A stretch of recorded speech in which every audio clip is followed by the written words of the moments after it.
of slavery, humiliation, blind trust, obedience, and fear.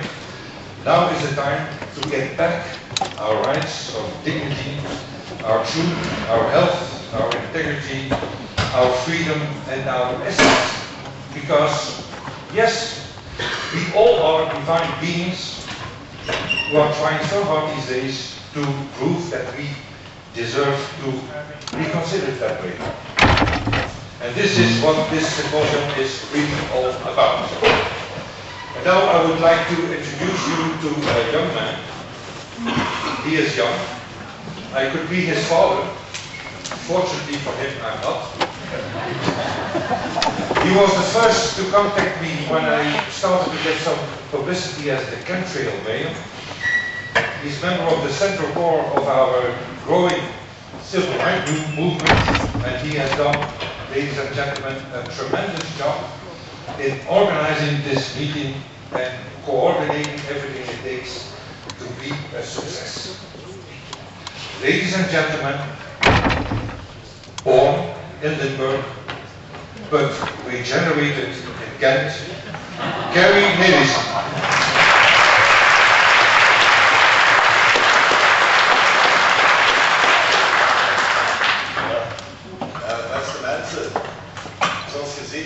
Een heel erg schone opkomst gekomen. Tegen veel verwachtingen in nog heel denk ik.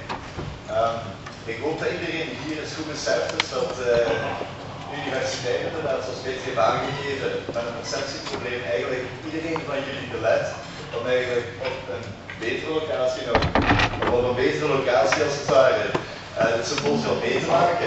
Nu goed, voor mij, ik ben heel erg blij dat iedereen hier aanwezig is.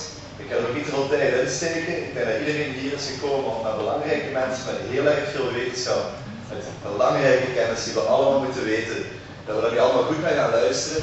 En het symposium is voor mij persoonlijk pas een echt succes als iedereen die hier zit, de kennis die hier vandaag doorgespreid wordt, ook effectief toepast. Als iedereen naar huis gaat en zegt van dat was een fijn symposium, ik heb interessante dingen gehoord, daar gaat niks mee veranderen. Het is echt de bedoeling dat de mensen die hier zijn, andere mensen aanspreken en collectief samen met hetzelfde doel voor ogen actie ondernemen. En met die gedachte wil ik graag Ian Crane aankondigen. Ian Crane heb ik zelf een lezing van mee mogen maken op het internet. En voor de Codex Alimentarius, door contact met hem op te nemen, werd me aangeboden om Scott tips ook mee te brengen naar hier. En ik ga er verder geen woorden aan vuil maken. Ik ben heel erg trots om aan te kondigen dat Ian Crane aanwezig is in Gent, België. En ik zou zeggen, luister allemaal heel erg goed naar wat deze mensen te zeggen hebben.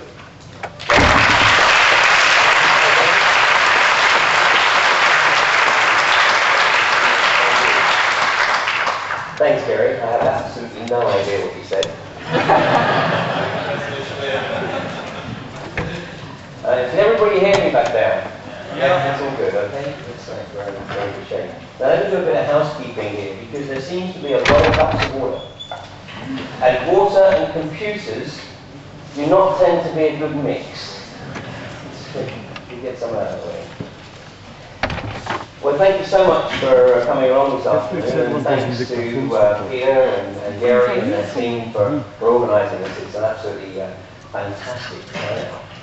I'd like to think that there would be a similar turnout if it was reversed and there was a presentation being given in Flemish in the UK. But somehow I don't think so. You know, unfortunately, I spent many years in the oil field, and the standing joke in the oil field is that a person who speaks 3 languages is trilingual, a person who speaks 2 languages is bilingual, and a person who speaks 1 language is English. And unfortunately, I am the epitome of that. So let me just get going. The lights on. Is it right for the visibility of the...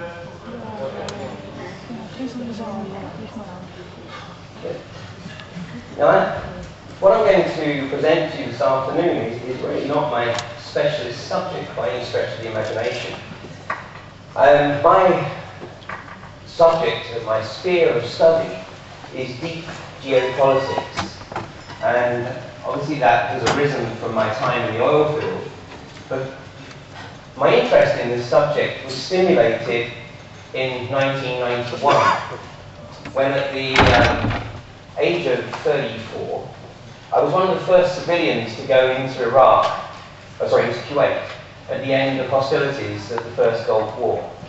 So this was like the back end of March 1991. Now I was based in the Middle East working with a company called Jolanda De Groot. And we had been given the heads up the previous October that we needed to get ready for a major firefighting exercise. Now at the time, there wasn't that many people in the world who had experience of dealing with major oil well fires. So this was a bit of a logistical nightmare. But I asked the question, I said, how is it that we know that there is going to be a major firefighting exercise? And I was told that, well, the intelligence is that Saddam intends to set the wells alight. And when I went in there, when I went into Kuwait, and I was driving around the southern oil fields, the physical evidence did not support the official version of events. And it is my proposition that the oil well fires in Kuwait were started by American Special Forces. They were not started by the Iraqi forces. Now, you have never read that in the media. Of course, there's been a complete shutdown on that. Saddam Hussein and Tariq Aziz, his foreign minister, always denied that they had set the wells alight, asking, why would we, what do we have to gain? And of course, at the end of the war, there was a heinous war crime, as the young Iraqi conscripts, the experienced troops, were held back. The experienced troops, of course, having fought against Iran for 8 years. But the experienced troops were held back in Iraq. It was the young conscripts that were pushed into the front of Kuwait. And as the American forces advanced on Kuwait City, the young Iraqi troops got in any vehicle they could find. Immediately they loaded them up with all the stuff that they looted. But they got in any vehicle that they could find, they drove north towards Basra. And the road goes up an incline from Kuwait City, and it goes through 2 pinnacles of rock, and then it drops down the other side towards Basra. Well, the American helicopter gunships waded over the hill. They waited for the first vehicles to reach this gap in the rocks. They strafed the leading vehicles, completely blocking the road so that no vehicles could get around because it's soft desert either side. And then the helicopter gunships literally went down the column and annihilated the troops there, estimated to be in excess of 12,000 Iraqi troops. So consequently, here was I witnessing pretty much firsthand, or immediate past firsthand, a different version of events to that which was put into the mainstream media. Now, it took me a while to integrate that, and I stayed in the oil field for another 7 years, so 6 years. But then I reached a point where I decided that I didn't want to be doing what I've been doing for the next sort of 20 years of my life. So then I started to re-educate myself and re-evaluate everything I thought I knew. And because of my experience in the oil industry and working with many, many different nations, many, many different peoples from all races, cultures and creeds around the planet, I took an interest in why it was that there seems to be a small group of individuals that do not seem to possess the basic qualities of humanity, like love, like empathy, like compassion. Because the one thing that I know beyond any reasonable doubt from my experience in the oil field is that when a group of individuals comes together, regardless of their background, they pull together, they unite. Regardless of what problem arises, they have the combined capacity to resolve that problem. And yet there seems to be an agenda that is totally counter to that fundamental, basic principle of humanity. So I started to investigate this agenda. And I don't have obviously the mandate to address a lot of this stuff today. But what we're talking about here is a very, very deep, occult agenda. Now, 3 years ago, I realized that Codex Alimentarius is a template. It's a template for all future global legislation. And we are accelerating at a phenomenal rate of knots towards global governance, towards, effectively, a totalitarian regime that is not democratic in any way, shape or form. And of course, that has never been more poignant than literally right here in Brussels, and of course over the last few weeks with the Treaty of Lisbon being ratified.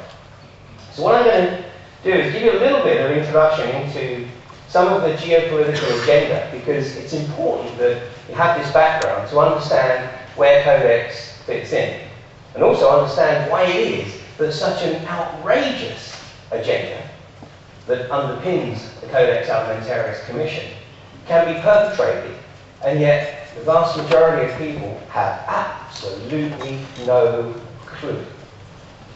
Now, I don't know whether I heard Peter correctly when he was doing his introduction, but one of the words that I heard, and it's probably a complete mistranslation, but I heard nutterdome. Nutterdome? Huh? Well, that's what I heard. And what did you say? Oh, okay. Wet dream. Wet dream and nutterdome. Okay, I'm not sure what that is.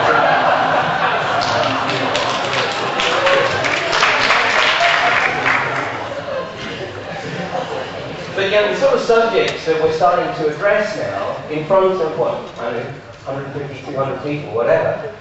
When I first started talking about these subjects, I was talking to like groups of 2 and 3. And that was the apprenticeship. And in talking to those people, what I found was that I was actually talking to people that had also been taking an interest in this stuff for quite some time. And they had nobody who they could share it with. And so they were quite shocked to find that there was some idiot who was actually going to give a talk on these subjects. But things are accelerating at a phenomenal rate of knots. And we're going to touch on, just one or two of them today, but I mean, we're not going to go into any depth on it, but I mean, look at the financial meltdown. Totally contrived. Totally contrived. Anybody who says that this was an aberration that nobody foresaw is suffering from cognitive dissonance. They are delusional. Now, how do we know this? Because I, fortunately, recorded a DVD presentation where I predicted chapter, line and verse what was about to occur. That was recorded in July 2007, 1 month before the Northern Rock bank collapse in the UK, which was the start of basically the meltdown in the West. It was, for those of us that research this, it was inevitable.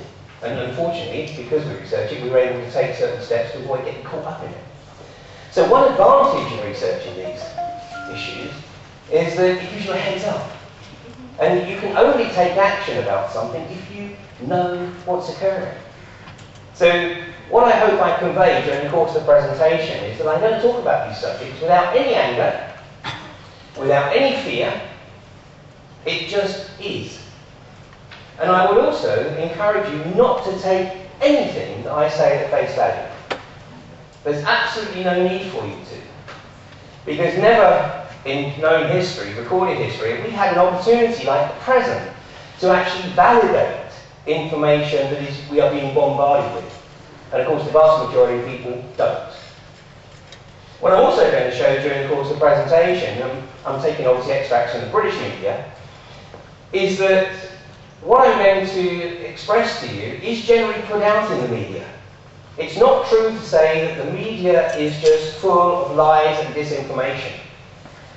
There's a lot of lies and disinformation in the media, but there's also a lot of good, genuine information. And what I've learned is that these guys, the architects of this agenda, within their belief system, they actually have to put this stuff out there. And when they put it out there, and nobody reacts, they take it as a mandate. They take it as consent to pursue